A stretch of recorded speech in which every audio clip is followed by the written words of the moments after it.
আজকে আপনাদের জন্য নিয়ে এলাম নতুন আরও একটা রেসিপি। এইরকম কিছু রঙিন সবজি দিয়ে তৈরি করব ভেজিটেবল জালফ্রেজি। আসসালামু আলাইকুম। আমার আজকের রেসিপি ভেজিটেবল জালফ্রেজি। আশা করি রেসিপিটি ভালো লাগবে। আজকের রেসিপি তৈরি করার জন্য প্রথমে একটা প্যানের মধ্যে নিয়ে নিচ্ছি 2 টেবিল চামচ বাটার। চাইলে বাটারের পরিবর্তে ঘি অথবা তেল দিয়েও করা যাবে। একটু সময় অপেক্ষা করছি বাটারটা যেন গলে যায়। বাটারটুকু যখন গলে গিয়েছে, এবার আমরা এই বাটারের মধ্যে কিছু সবজি ভেজে নেব। দিয়ে দিচ্ছি গাজর। এখানে আধা কাপ গাজর নিয়েছি, আর গাজরগুলো একটু লম্বা চ্যাপ্টা করে কেটে নিয়েছি। গাজরটা যেহেতু সেদ্ধ হতে একটু বেশি সময় লাগে, তাই আমি গাজরগুলো আগে একটু ভেজে নিচ্ছি। গাজরের টুকরোগুলো 1 মিনিটের মতো ভেজে নিয়েছি। এবার দিয়ে দিচ্ছি বরবটি কুচি আধা কাপ। এবার বরবটিগুলো 1 মিনিটের মতো ভেজে নিচ্ছি। যেই সবজিগুলো সেদ্ধ হতে একটু বেশি সময় লাগে, পর্যায়ক্রমে আমি সেই সবজিগুলো আগে ভেজে নিব। এবার দিয়ে দিচ্ছি ফুলকপি আধা কাপ।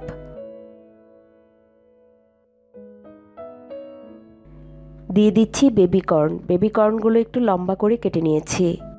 এবার সাথে দিয়ে দিব মটরশুঁটি আধা কাপ। এবার সবগুলো সবজি আরও প্রায় 1-2 মিনিটের মতো ভেজে নিব। এবার যে সবজিগুলো সেদ্ধ হতে একটু সময় কম লাগে, সেই সবজিগুলো দিয়ে দিব। এবার দিয়ে দিচ্ছি 2টা পেঁয়াজ, আর পেঁয়াজগুলো একটু বড় করে কেটে পাপড়িগুলো খুলে নিয়েছি।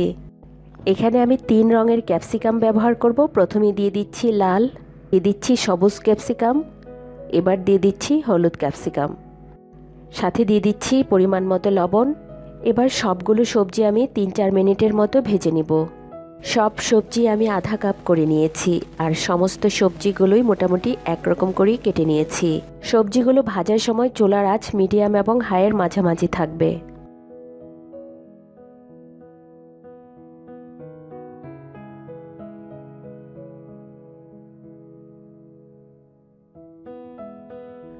সবজিগুলো প্রায় 3-4 মিনিটের মতো ভেজে নিয়েছি। সবজিগুলো ভাজা হয়ে গেছে।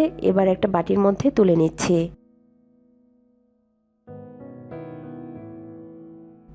এবার রান্নার জন্য এই প্যানের মধ্যে নিয়ে নিচ্ছি 3 টেবিল চামচ পরিমাণ তেল। এবার দিয়ে দিব আধা চা চামচ আস্ত জিরা, 1 চা চামচ পরিমাণ আদা কুচি, আর দিয়ে দিচ্ছি একটা শুকনো মরিচ।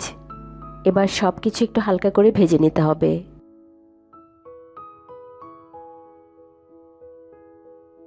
এগুলো যখন একটু ভাজা হয়ে গেছে, এবার দিয়ে দিব পেঁয়াজ কুচি। এখানে প্রায় আধা কাপের মতো পেঁয়াজ কুচি দিয়েছি। এবার পেঁয়াজগুলো হালকা করে একটু ভেজে নিতে হবে, তবে পেঁয়াজগুলো কিন্তু আমরা খুব বেশি ভেজে ফেলবো না।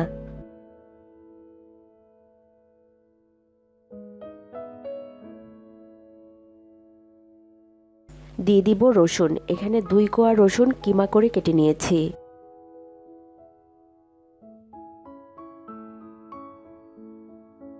পেঁয়াজগুলো হালকা একটু সোনালি করে ভেজে নিতে হবে। পেঁয়াজগুলো যখন ভাজা হয়ে গিয়েছে, এবার দিয়ে দিচ্ছি টমেটো কুচি। এখানে প্রায় 1 কাপের মতো টমেটো কুচি দিচ্ছি। সাথে দিয়ে দিচ্ছি পরিমাণ মতো লবণ, আর দিয়ে দিচ্ছি 3টা কাঁচামরিচ, আর কাঁচামরিচগুলো আমি মাঝখান দিয়ে কেটে নিয়েছি।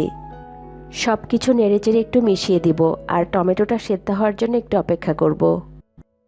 একটু ভালো করে নেড়েচেড়ে হাঁড়িটা ঢাকনা দিয়ে ঢেকে দিব টমেটোগুলো সেদ্ধ হওয়ার জন্য।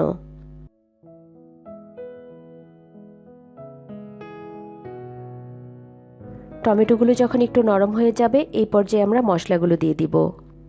এখানে আমি কাটা টমেটো দিয়েছি, চাইলে টমেটোগুলো কিন্তু পেস্ট করেও দেওয়া যাবে। এবার দিয়ে দিব 1 চা চামচ লাল মরিচ গুঁড়া, দিয়ে দিচ্ছি আধা চা চামচ ধনিয়া গুঁড়া, আধা চা চামচ দিচ্ছি হলুদের গুঁড়া, আর দিয়ে দিচ্ছি আধা চা চামচ গরম মশলা গুঁড়া। মশলাগুলো দিয়ে খুব ভালো করে নেড়েচেড়ে একটু কষিয়ে নিতে হবে।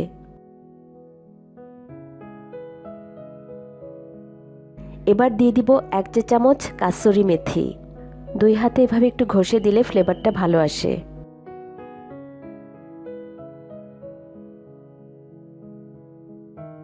মশলাগুলো কষিয়ে নেওয়ার জন্য দিয়ে দিচ্ছি সামান্য একটু পানি। আমি এখানে প্রায় 4 টেবিল চামচের মতো পানি দিয়েছি। এবার মশলাগুলো খুব ভালো করে একটু কষিয়ে নিতে হবে।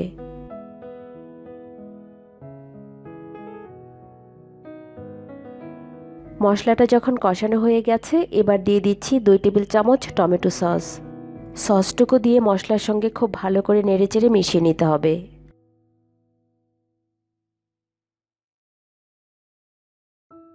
মশলাটা খুব ভালো করে কষিয়ে নিয়েছি। এবার এই মশলার মধ্যে দিয়ে দিচ্ছি আগে থেকে ভেজে রাখা সবজিগুলো।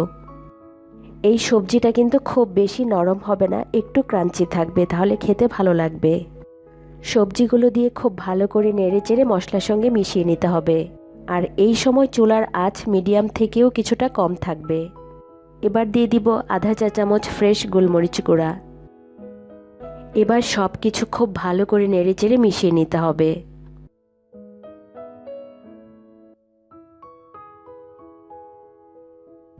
সব কিছু খুব ভালো করে নেড়েচেড়ে হাঁড়িটা ঢাকনা দিয়ে ঢেকে দিব 5 মিনিটের জন্য।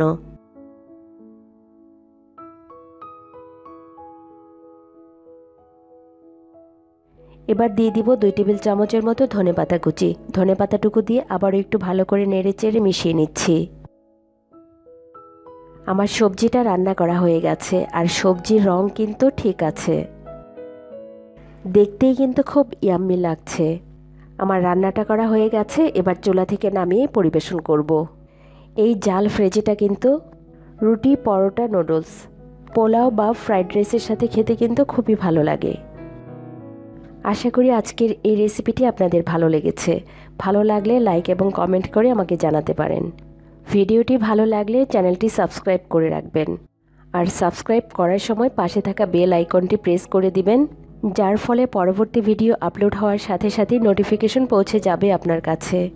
আজকের ভিডিওটি দেখার জন্য সবাইকে অসংখ্য ধন্যবাদ। সবাই খুব ভালো থাকবেন এবং নিরাপদে থাকবেন। আল্লাহ হাফেজ।